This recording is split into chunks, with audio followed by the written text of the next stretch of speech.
Kako ste već upoznati, jutro su otkrivena 2 nova slučaja COVID-19. Večeras smo otkrili još 3, ukupno 5 danas, što čini 13 slučajeva COVID-a otkrivenih u Crnoj Gori. Ova zadnja 3 slučaja su vezana za prvi slučaj oboljevanja od COVID-a u Crnoj Gori.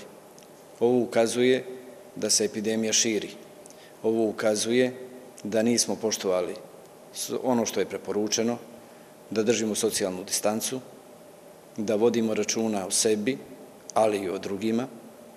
Ovo govori o nekim našim navikama koje moramo sada da zaboravimo, moramo da poštujemo ono što se preporučuje, moramo da poštujemo naredbe i jedini način da spriječimo širenje ove epidemije koja bi pogodila puno ljudi u Crnoj Gori, našla sve one ranjive i gdje bi na kraju bila pogubna, moramo da se okrenemo, pogledamo sebe u oči i kažemo ostaću kući, čuvaću sebe, čuvaću svoju porodicu, čuvaću zajednicu i čuvaću društvo tako što ću poštovati ono što mi se kaže od strane stručnjaka i one naredbe koje se izdaju, a sve u cilju toga da spriječimo širenje ove bolesti.